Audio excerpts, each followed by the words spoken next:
What's good, gang? All right. So the Suns are clearly not in the NBA Finals, clearly didn't make it to the Western Conference Finals, but they did have a big ass L in game 7. So, what we going to do with this one? We're going to go ahead and tap in with JJ Reddick's podcast. He has Mikal Bridges on, and he's going to break down what happened in that game 7 against the Mavericks. So, we're going to hear it straight from a Suns horse's mouth or a Suns player's mouth. Their quote unquote defensive player of the year.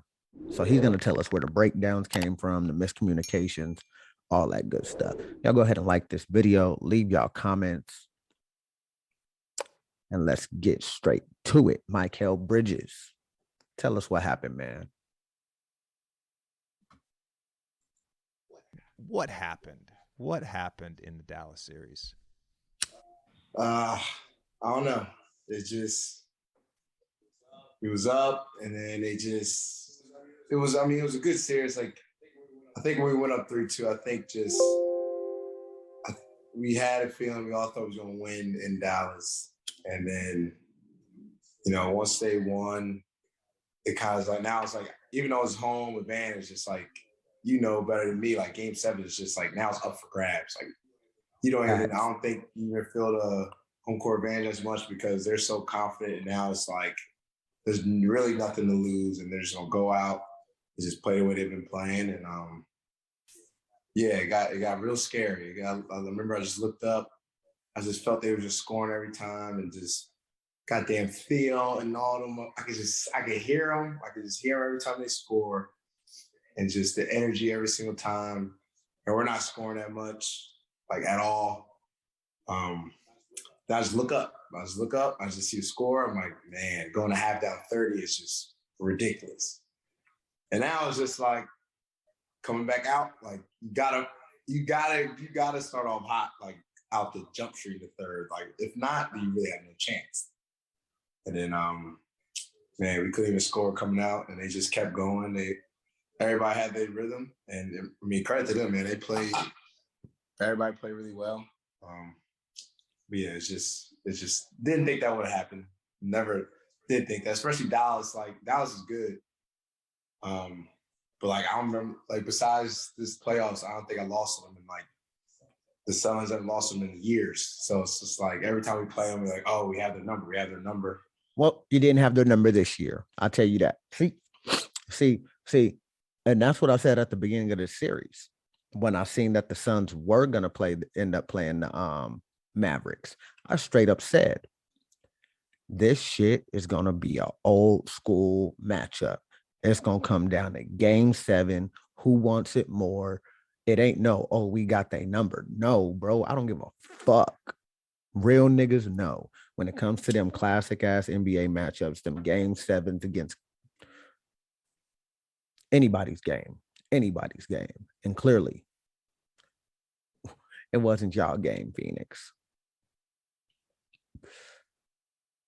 I feel like they came out somewhat lackadaisical.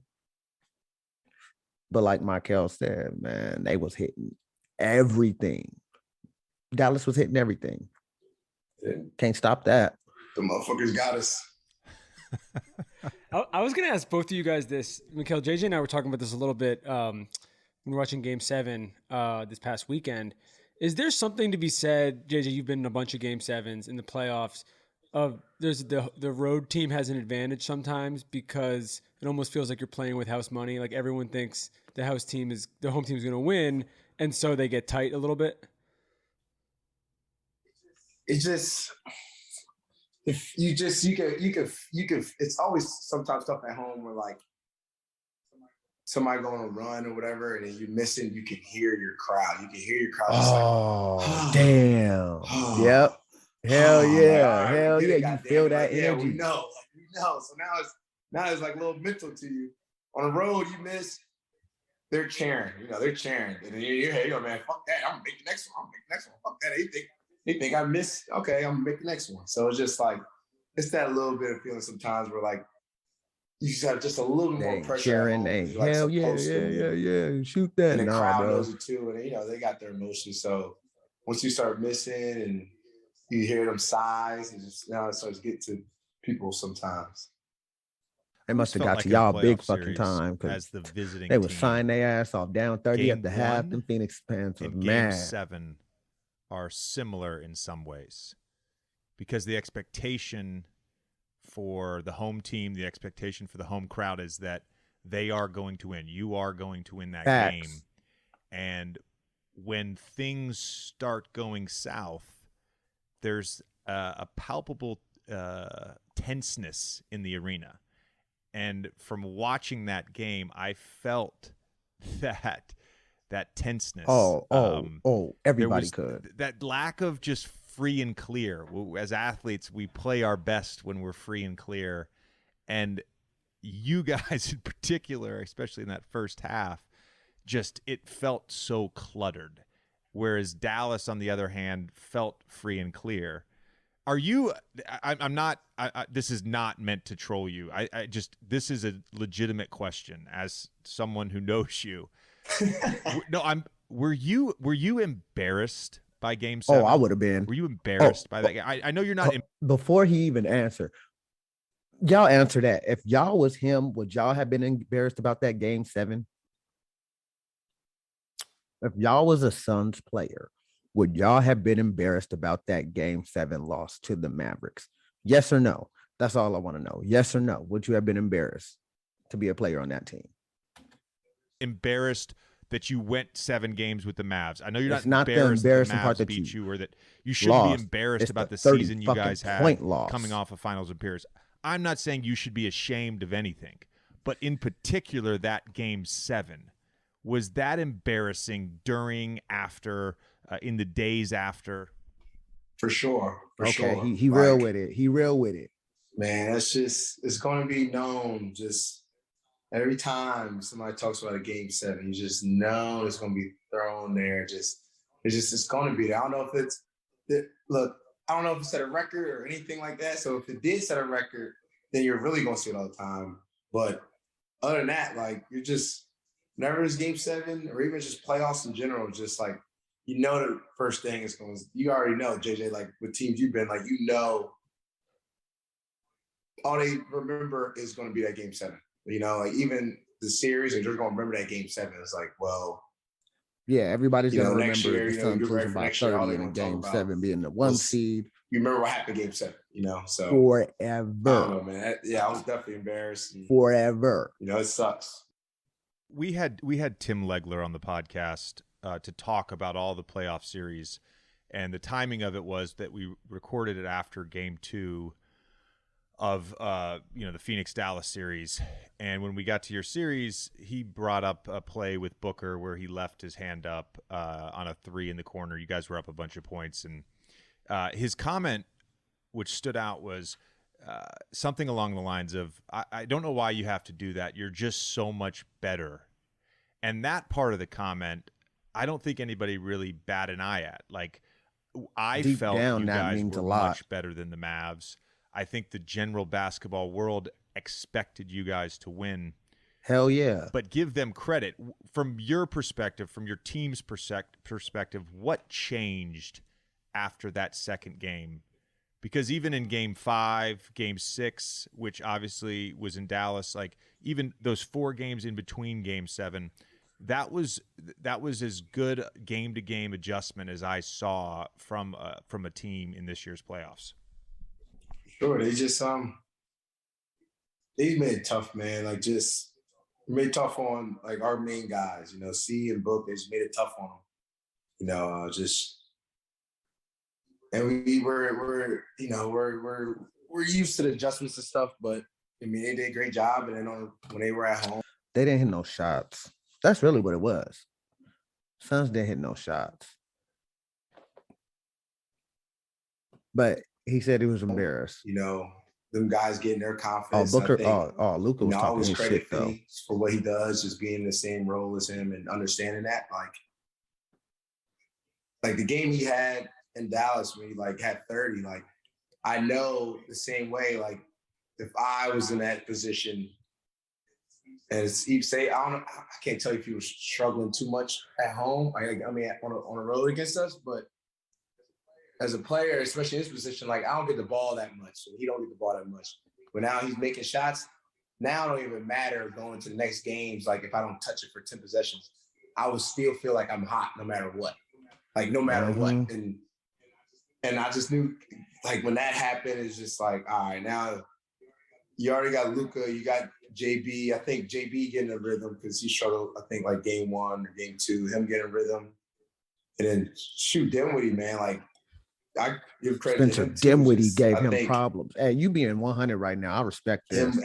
Him on that team. You know, we played them a lot, and because Spencer Dinwiddie gave them problems the whole series. And he hooped. He did what he did. He was hitting all his shots, his step backs, and all that stuff. But Jason Kidd, bro, his adjustments and he did that. What he was trying to do to limit C and Book. He did that. Make other guys like us beat them and stuff like that. He did a hell of a job. Facts. He did a hell of a job. Was there anything in particular about Luka that you felt like he did differently or like surprised you at all?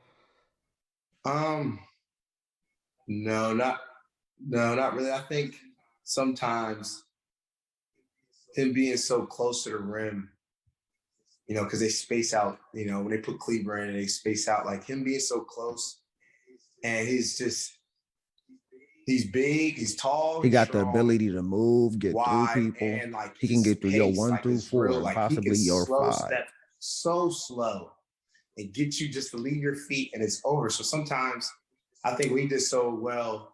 It's just like him really being at the rim, and then like you just naturally see him right there, and you just like look to go see if he's about to make the shot, and the dude would just skip that shit across the court, and you just be like, turn around, wide open 3. You know what I'm saying? Like, I know he got the ball a lot and stuff like that, but he helped his teammates. See, I ain't even gonna let him finish because he's speaking that motherfucking real. You hear me? Mikal is speaking that real. He's letting you know, like, hey, Luka is Luka.